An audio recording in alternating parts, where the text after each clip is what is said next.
ಉಗ್ರಪ್ಪ ಅವರು ಕೂಡ ಇವತ್ತು ಹಾಸನದಲ್ಲಿ ಸ್ಟೇಟ್ಮೆಂಟ್ ಮಾಡ್ತಾರೆ. ಉಗ್ರಪ್ಪ ಅಂದ್ರೆ ಯಾರು? ಉಗ್ರಪ್ಪ ಯಾರು ಗೊತ್ತಾಗ್ತಾರೆ? ಕಾಂಗ್ರೆಸ್ ಪಾರ್ಟಿಯವರ. ದೇಶದಲ್ಲಿ ತೈಲದ ಕೊರತೆ ಇದೆ. ನಮ್ಮ ದೇಶದಲ್ಲಿ ತೈಲ ಬಹಳಷ್ಟು ಸಿಗೋದಿಲ್ಲ, ಕೇವಲ 20% ಅಷ್ಟು. ಉಳಿದದ್ದು ನಾವು ಬೇರೆ ದೇಶಗಳ ಮೇಲೆ ಅವಲಂಬಿತರಾಗಿದೆ.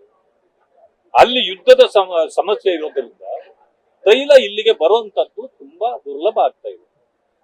ಅಂತಾರಾಷ್ಟ್ರೀಯ ಮಾರುಕಟ್ಟೆಯಲ್ಲಿ ಬೆಲೆಗಳ ಏರಿಕೆಯೂ ಆಗಿದೆ. ಆದರೂ ಕೂಡ 3-4 ಲಕ್ಷ ಕೋಟಿ ಇವತ್ತು ನಮಗೆ ಹೆಚ್ಚು ಖರ್ಚು ಆಗಿದ್ರೂ ಕೂಡ ಅದನ್ನ ತಡ್ಕೊಂಡು ಜನರ ಮೇಲೆ ಹೊರೆ ಹಾಕಬಾರದು ಅನ್ನೋ ಕಾರಣಕ್ಕೆ ಪ್ರಧಾನಮಂತ್ರಿಯವರು ಅದನ್ನ ನಿಭಾಯಿಸ್ತಾ ಇದ್ದಾರೆ.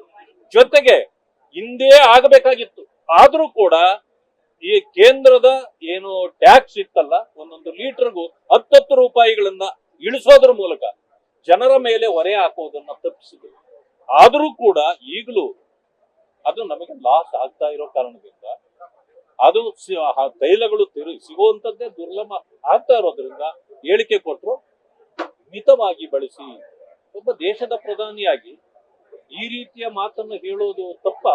ಯಾರಿಗಾದ್ರೂ ಇದು ತಪ್ಪು ಅನ್ಸ್ತದ? ಜನರಿಗೆ ತಪ್ಪು ಅನ್ಸಲ್ಲ, ಕಾಂಗ್ರೆಸ್ನವ್ರಿಗೆ ಯಾಕೆ ಇದು ತಪ್ಪಾಗಿ ಕಾಣ್ತಿದೆ?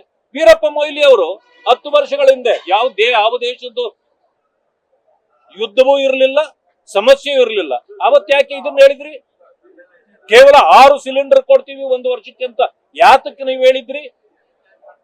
ಇವತ್ತು ಆ ಪರಿಸ್ಥಿತಿ ಇಲ್ಲ, ಸರ್ವರಿಗೂ ಸಿಗ್ತಾ ಇದೆ. ಆದ್ರೆ ಮಿತವಾಗಿ ಬಳಸುವುದರಿಂದ ಅದರಿಂದ ದೇಶದ ಎಕ್ಸ್ಚೆಕರ್ಗೆ ತೊಂದರೆ ಆಗುದಿಲ್ಲ. ನಾವು ಡಾಲರ್ನೇ ನಂಬಿ ಬದುಕಬೇಕಾಗಿಲ್ಲ. ಆ ಕಾರಣದಿಂದಾಗಿ ಈ ರೀತಿಯ ಅಧಿಕಾರದಲ್ಲಿರ್ತಕ್ಕಂಥ ಪ್ರಧಾನಮಂತ್ರಿಗಳು ಸಲಹೆ ಕೊಟ್ಟಿದ್ದಾರೆ ಹೊರತು ಇದನ್ನ ಕಟ್ಟುನಿಟ್ಟಿನ ಕ್ರಮ ಅಲ್ಲ.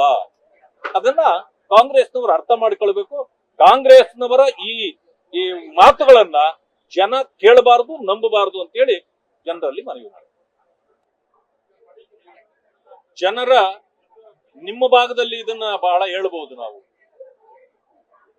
ಏನಂದ್ರೆ ಜಿಗಣೆ ಇದೆ ನಿಮ್ಮ ಭಾಗದಲ್ಲಿ, ಲೀಚ್. ಕಾಂಗ್ರೆಸ್ ಅಂದ್ರೆ ಲೀಚ್, ಕಾಂಗ್ರೆಸ್ ಅಂದ್ರೆ ಜಿಗಣೆ. ಯಾರಿಗೆ ಗೊತ್ತಾ? ಬಡವರಿಗೆ, ಹಿಂದುಳಿದವರಿಗೆ, ಅಲ್ಪಸಂಖ್ಯಾತರಿಗೂ ಕೂಡ ಅವರು ಜಿಗಣೆ ಇದ್ದಂಗೆ. ಅಂದ್ರೆ ರಕ್ತ ಹೀರುವ ಪಕ್ಷ ಅದು ಕಾಂಗ್ರೆಸ್ ಪಕ್ಷ. ಸಾಧನೆ ಯಾವುದನ್ನು ಮಾಡ್ತಾ ಇದ್ದಾರೆ? ಯಾರು ತೃಪ್ತರಾಗಿದ್ದಾರೆ ಇವತ್ತು ಸಮಾಜದಲ್ಲಿ?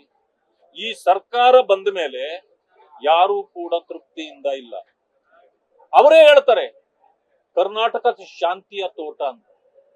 ಶಾಂತಿಯ ತೋಟದಲ್ಲಿ ಅಶಾಂತಿ ಮೂಡಿಸ್ತಕ್ಕಂಥದ್ದು ಕಾಂಗ್ರೆಸ್ನ ಸಂಸ್ಕೃತಿ. ಶಾಂತಿಯ ತೋಟ ಅನ್ನೋದನ್ನ ನಾವು ಒಪ್ತೇವೆ, ಅಶಾಂತಿ ಮೂಡಿಸುವವರನ್ನ ವಿರೋಧಿಸ್ತೇವೆ. ಇವತ್ತು ಬೆಂಕಿ ಹಚ್ಚುವ ಕೆಲಸವನ್ನು ಮಾಡ್ತಿದ್ರೆ ಅದು ಕಾಂಗ್ರೆಸ್ ಪಕ್ಷ.